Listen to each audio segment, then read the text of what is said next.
سورہ سواد مکی صورت ہے۔ ترجمہ سماعت کیجیے۔ اللہ کے نام سے جو بے انتہا مہربان اور رحم فرمانے والا ہے۔ سواد، قسم ہے نصیحت بھرے قرآن کی، بلکہ یہی لوگ جنہوں نے ماننے سے انکار کیا ہے سخت تکبر اور ضد میں مبتلا ہیں۔ ان سے پہلے ہم ایسی کتنی ہی قوموں کو ہلاک کر چکے ہیں، اور جب ان کی شامت آتی ہے تو وہ چیخ اٹھتے ہیں، مگر وہ وقت بچنے کا نہیں ہوتا۔ ان لوگوں کو اس بات پر بڑا تعجب ہوا کہ ایک ڈرانے والا خود انہی میں سے آ گیا۔ منکرین کہنے لگے کہ یہ ساحر ہے، سخت جھوٹا ہے۔ کیا اس نے سارے خداؤں کی جگہ بس ایک ہی خدا بنا ڈالا؟ یہ تو بڑی عجیب بات ہے۔ اور سرداران قوم یہ کہتے ہوئے نکل گئے کہ چلو اور ڈٹے رہو اپنے معبودوں کی عبادت پر، یہ بات تو کسی اور ہی غرض سے کہی جا رہی ہے۔ یہ بات ہم نے زمانے قریب کی ملت میں کسی سے نہیں سنی، یہ کچھ نہیں ہے مگر ایک من گھڑت بات۔ کیا ہمارے درمیان بس یہی ایک شخص رہ گیا تھا جس پر اللہ کا ذکر نازل کر دیا گیا؟ اصل بات یہ ہے کہ یہ میرے ذکر پر شک کر رہے ہیں، اور یہ ساری باتیں اس لیے کر رہے ہیں کہ انہوں نے میرے عذاب کا مزہ چکھا نہیں ہے۔ کیا تیرے داتا اور غالب پروردگار کی رحمت کے خزانے ان کے قبضے میں ہیں؟ کیا یہ آسمان و زمین اور ان کے درمیان کی چیزوں کے مالک ہیں؟ اچھا تو یہ عالم اسباب کی بلندیوں پر چڑھ کر دیکھیں۔ یہ تو جتھوں میں سے ایک چھوٹا جتھا ہے جو اسی جگہ شکست کھانے والا ہے۔ ان سے پہلے نوح علیہ السلام کی قوم اور عاد اور میخوں والا فرعون اور سمود اور قوم لوط اور ایکا والے جھٹلا چکے ہیں۔ جتھے وہ تھے، ان میں سے ہر ایک نے رسولوں کو جھٹلایا، اور میری عقوبت کا فیصلہ اس پر چسپاں ہو کر رہا۔ یہ لوگ بھی بس ایک دھماکے کے منتظر ہیں جس کے بعد کوئی دوسرا دھماکہ نہ ہوگا، اور یہ کہتے ہیں کہ اے ہمارے رب، یوم الحساب سے پہلے ہی ہمارا حصہ ہمیں جلدی سے دے دے۔ اے نبی صلی اللہ علیہ وآلہ وسلم، صبر کرو ان باتوں پر جو یہ لوگ بناتے ہیں، اور ان کے سامنے ہمارے بندے داؤد علیہ السلام کا قصہ بیان کرو جو بڑی قوتوں کا مالک تھا، ہر معاملے میں اللہ کی طرف رجوع کرنے والا تھا۔ ہم نے پہاڑوں کو اس کے ساتھ مسخر کر رکھا تھا کہ صبح و شام وہ اس کے ساتھ تسبیح کرتے تھے، پرندے سمٹ آتے، سب کے سب اس کی تسبیح کی طرف متوجہ ہو جاتے تھے۔ ہم نے اس کی سلطنت مضبوط کر دی تھی، اس کو حکمت عطا کی تھی اور فیصلہ کن بات کہنے کی صلاحیت بخشی تھی۔ پھر تمہیں کچھ خبر پہنچی ہے ان مقدمے والوں کی جو دیوار چڑھ کر اس کے بالا خانے میں گھس آئے تھے؟ جب وہ داؤد علیہ السلام کے پاس پہنچے تو وہ انہیں دیکھ کر گھبرا گیا۔ انہوں نے کہا، ڈریے نہیں، ہم دو فریق مقدمہ ہیں جن میں سے ایک نے دوسرے پہ زیادتی کی ہے۔ آپ ہمارے درمیان ٹھیک ٹھیک حق کے ساتھ فیصلہ کر دیجئے، بے انصافی نہ کیجئے اور ہمیں راہ راست بتائیے۔ یہ میرا بھائی ہے، اس کے پاس 99 دمبیاں ہیں اور میرے پاس صرف ایک ہی دمبی ہے۔ اس نے مجھ سے کہا کہ یہ ایک دمبی بھی میرے حوالے کر دے، اور اس نے گفتگو میں مجھے دبا لیا۔ داؤد علیہ السلام نے جواب دیا، اس شخص نے اپنے دمبیوں کے ساتھ تیری دمبی ملا لینے کا مطالبہ کر کے یقیناً تجھ پر ظلم کیا، اور واقعہ یہ ہے کہ مل جل کر ساتھ رہنے والے لوگ اکثر ایک دوسرے پر زیادتیاں کرتے رہتے ہیں۔ بس وہی لوگ اس سے بچے ہوئے ہیں جو ایمان رکھتے ہیں اور عمل صالح کرتے ہیں، اور ایسے لوگ کم ہی ہیں۔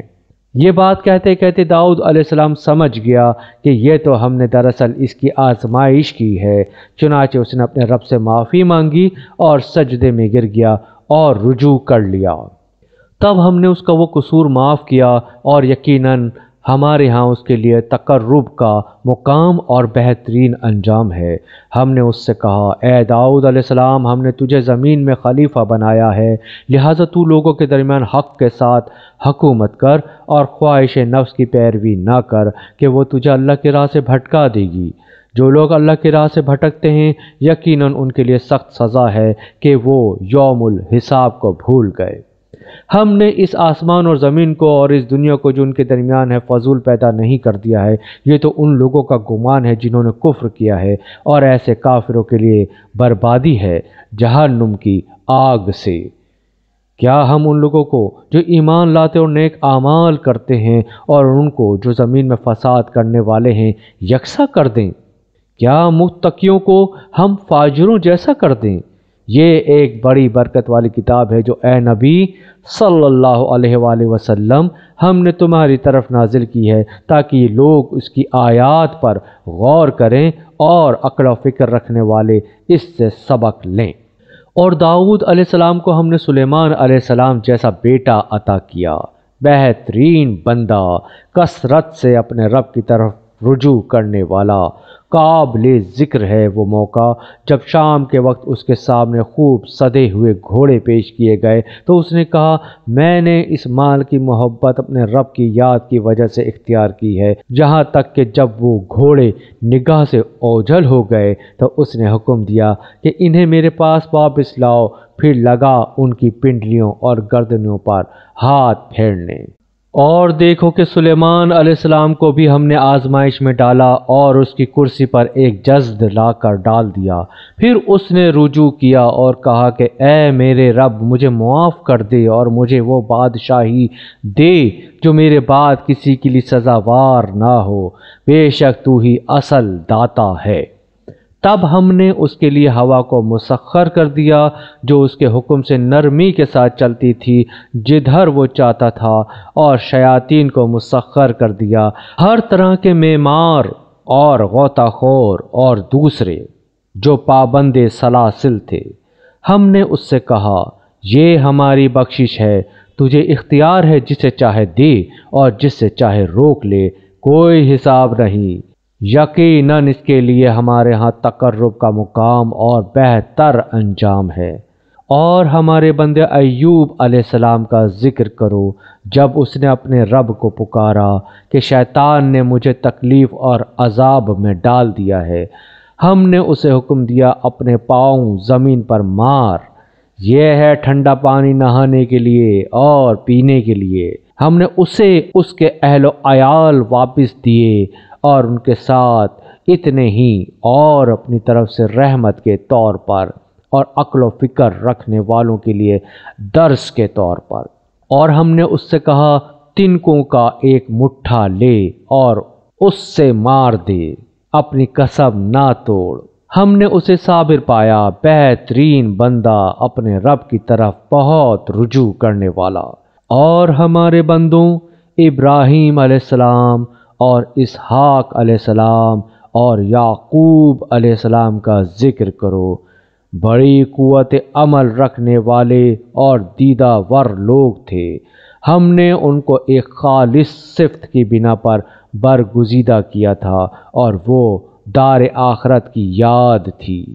یقیناً ہمارے ہاں ان کا شمار چنے ہوئے نیک اشخاص میں ہے۔ اور اسماعیل علیہ السلام اور الیسع علیہ السلام اور ذوالکفل کا ذکر کرو، یہ سب نیک لوگوں میں سے تھے۔ یہ ایک ذکر تھا۔ اب سنو کہ متقی لوگوں کے لیے یقیناً بہترین ٹھکانہ ہے ہمیشہ رہنے والی جنتیں، جن کے دروازے ان کے لیے کھلے ہوں گے، ان میں وہ تکیے لگائے بیٹھے ہوں گے، خوب خوب فواکہ اور مشروبات طلب کر رہے ہوں گے، اور ان کے پاس شرمیلی ہم سن بیویاں ہوں گی۔ یہ وہ چیزیں ہیں جنہیں حساب کے دن عطا کرنے کا تم سے وعدہ کیا جا رہا ہے۔ یہ ہمارا رزق ہے جو کبھی ختم ہونے والا نہیں۔ یہ تو ہے متقیوں کا انجام۔ اور سرکشوں کے لیے بہترین ٹھکانہ ہے جہنم، جس میں وہ جھلسے جائیں گے، بہت ہی بری قیام گاہ۔ یہ ہے ان کے لیے، پس وہ مزہ چکھیں کھولتے ہوئے پانی اور پیپ لہو اور اسی قسم کی دوسری تلخیوں کا۔ وہ جہنم کی طرف اپنے پیرووں کو آتے دیکھ کر آپس میں کہیں گے، یہ ایک لشکر تمہارے پاس گھسا چلا آ رہا ہے، کوئی خوش آمدید ان کے لیے نہیں ہے، یہ آگ میں جھلسنے والے ہیں۔ وہ ان کو جواب دیں گے، نہیں بلکہ تم ہی جھلسے جا رہے ہو، کوئی خیر مقدم تمہارے لیے نہیں، تم ہی تو یہ انجام ہمارے آگے لائے ہو، کیسی بری ہے یہ جائے قرار۔ پھر وہ کہیں گے، اے ہمارے رب، جس نے ہمیں اس انجام کو پہنچانے کا بندوبست کیا، اس کو دوزخ کا دوہرا عذاب دے۔ اور وہ آپس میں کہیں گے، کیا بات ہے، ہم ان لوگوں کو کہیں نہیں دیکھتے جنہیں ہم دنیا میں برا سمجھتے تھے، ہم نے یوں ہی ان کا مذاق بنا لیا تھا، یا وہ کہیں نظروں سے اوجھل ہیں۔ بے شک یہ بات سچی ہے، اہل دوزخ میں یہی کچھ جھگڑے ہونے والے ہیں۔ اے نبی صلی اللہ علیہ وآلہ وسلم، ان سے کہو میں تو بس خبردار کر دینے والا ہوں، کوئی حقیقی معبود نہیں مگر اللہ، جو یکتا ہے، سب پر غالب، آسمانوں اور زمین کا مالک اور ان ساری چیزوں کا مالک جو ان کے درمیان ہے، زبردست اور درگزر کرنے والا۔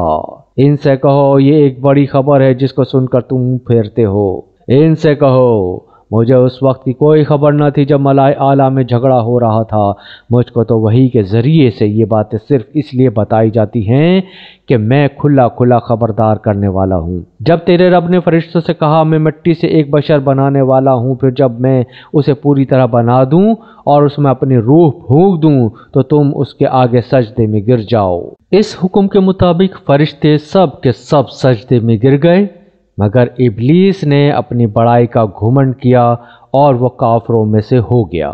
رب نے فرمایا، اے ابلیس، تجھے کیا چیز اس کو سجدہ کرنے سے مانے ہوئی جسے میں نے اپنے دونوں ہاتھوں سے بنایا ہے؟ تو بڑا بن رہا ہے یا تو ہے ہی کچھ اونچے درجے کی ہستیوں میں سے؟